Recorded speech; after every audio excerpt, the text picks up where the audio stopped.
Naku po, galit na galit daw ang China sa tatlong bansa. Anong mga bansa to? Hindi matanggap ang sinabi patungkol sa mga incheck. Itong tatlong bansa merong sinabi patungkol sa mga incheck na hindi matanggap. Ano kaya yung binansag sa kanila, no? So yan ang ating panonoorin, aalamin, bibigyan ng reaction video and commentary mula rito sa channel ni BTV Pinas, mga tol. Syempre huwag mo rin kalimutan mag-subscribe yan kay BTV Pinas. At kung bago ka pa lamang mga kapatid dito sa ating channel at trip mo yung mga ganitong klaseng usapin, commentary, reaction video, mga kapatid, pwede nyo ako samahan, pwede kayo mag-comment sa baba. Usap tayo sa mga bagay-bagay, sa mga issue na nangyayari sa ating kapaligiran. Huwag na natin patagalin pa to, total wala na rin naman tayong inihintay na. Panoorin na natin to mga tol.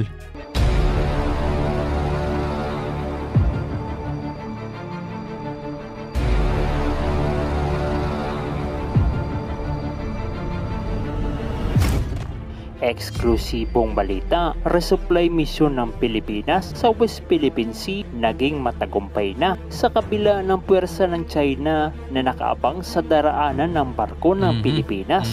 At China pumalag nang sabihin ng tatlong malakas na bansa ang hindi nito magandang pag-uugali, lalo na ang panghaharas nito sa East at South China Sea. Aba, nakakagulat bang? Nagulat pa ang China? Nasaktan ng feelings nila sa mga bansang nagsabing hindi maganda ugali nila. At yan ang balitang hatid ko sa inyo ngayong araw. Kaya't kung bago ka pa lamang dito, ay baka pwede mo naman i-click ang subscribe at like button para lagi kang updated sa susunod ko pang video. Kaya't ano pang hinihintay natin? Tara, simulan na natin. Sa kabila ng banta ng China sa barko ng Pilipinas na maghahatid ng supply sa BRP Sierra Madre, ayon sa Armed Forces of the Philippines, ay naging matagumpay ang ginawang resupply mission ng Pilipinas kahit na gumamit pa ng malalaking barko at militia vessel ang China, ay nakalusot ang barko natin. At bago nga pinalayag ang barko ng Pilipinas, ay iniutos ng opisyal ng Armed Forces of the Philippines na huwag itong gumanti kung sakaling sila ay bumbahin ng tubig ng China. Kahit na ang barko na gamit ng Pilipinas ay may kakayahan din na gumamit ng water cannon. Marahil isa din ito sa pamamaraan ng ating Armed Forces of the Philippines upang hindi tuluyang tumaas ang tensyon sa pagitan ng China at Pilipinas. Mayabang pa China dyan. Sabi nila, pinayagan nila, pinahintulutan. May goodness, no? Nung karapatan nila. Grabe magsalita yung mga yan eh. Pero tama talaga yung sinabi ng AFP na wag nang gumante. No? Kasi ang ano natin mga kapatid, mai-video natin yan, mai-document natin yan, maipakita natin sa international media, maipakita natin sa buong mundo na hindi natin hangad ang kaguluhan. Kahit na ginaganito na tayo, hindi tayo gumagante, nagtitimpilan tayo. Tayo nagiging mabuti talaga, no? At etong China nagiging villain. Dahil kung hindi gaganti ang barko ng Pilipinas, ay hindi gagamit ng mas malakas na water cannon o posibleng weapon ang barko ng China. At sa ganitong paraan ay makakalusot at makakadaan ang barko ng Pilipinas patungo sa BRP Sierra Madre sa bahagi ng Ayungin Shoal. Una nang inihayag ng Armed Forces of the Philippines na kapakanan ng sundalo ng BRP Sierra Madre at ang presensya ng ating sundalo sa West Philippine Sea ay mananatili. Kaya't kung maaari ay hanggang diplomasya muna at kailangan timpi muna kahit alam na natin na sobra na ang ginagawa ng China na panghaharas sa mismong teritoryo natin. Sa ngayon ay hinihintay pa ang muling pagbabalik ng barko na naghatid ng supply sa BRP Sierra Madre upang makuhanan din ng impormasyon ukol sa panibagong ginawa ng China na panghaharang sa barko ng Pilipinas at ginamit pa nito ang naglalakihang Chinese militia vessel upang harangin ang daraanan ng ating barko.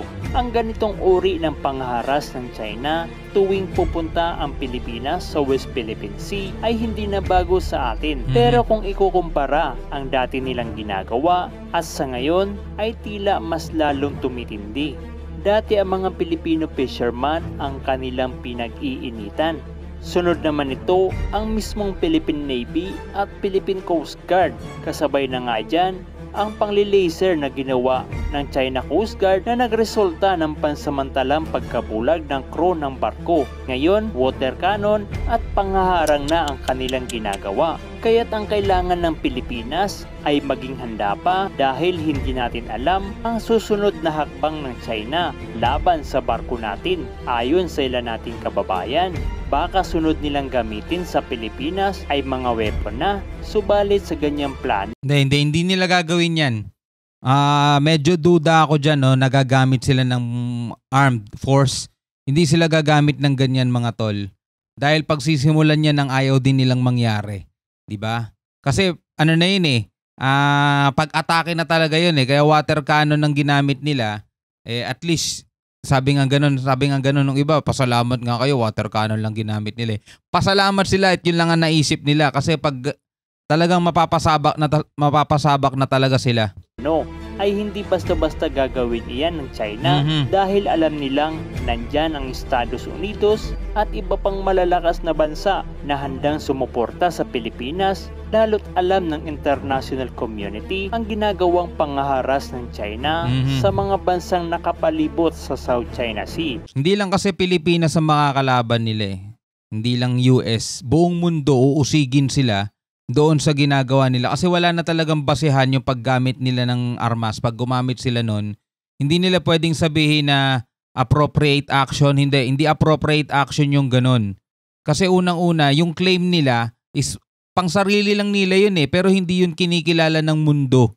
Diba? Tayo yung claim natin, bukod sa pang sarili natin yun, sinusuportahan din tayo ng international law, ng UNCLOS, mga tol, at meron tayong certificate dyan, di ba? Nagpapatunay na etong West Philippine Sea o yung pasok doon sa exclusive economic zone natin ay atin, di ba?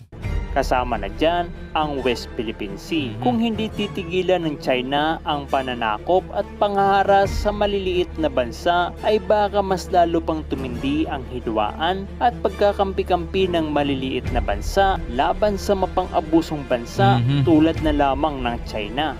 Lalo na ngayon ay mayroong ginagawang maritime drill ang Estados Unidos at iba pang malalakas na bansa sa South China Sea.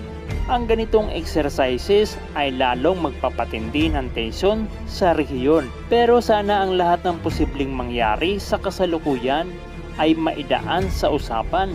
Dahil sa digmaan, walang panalo, ang lahat ng bansa ay talo. Dahil pagkawasak at pighati lamang ang mararanasan ng ating mga kababayan at lahat ng tao na madadamay sa digmaan.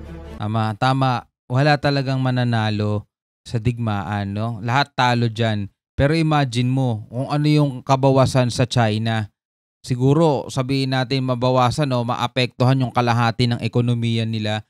Baka sa atin buong ekonomiya na natin ang maapektuhan yan.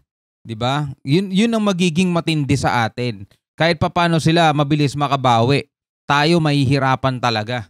Samantala sa iba pang balita, China pumalag sa sinabi ng tatlong malalakas na bansa ukol sa hindi magandang ugali nito ang panghaharas sa mga bansa sa East at South China Sea. Nito lamang August 21 ay nagreklamo ang China matapos punahin ng Estados Unidos, Japan at South Korea ang agresibong pag-uugali nito lalo na sa mga bansang nakapalibot sa East at South China Sea. Bago yan ay nauna nang minarkahan ng tatlong bansa ang unang trilateral summit nito, isang makabuluhang tagumpay lalo na sa bansang Japan.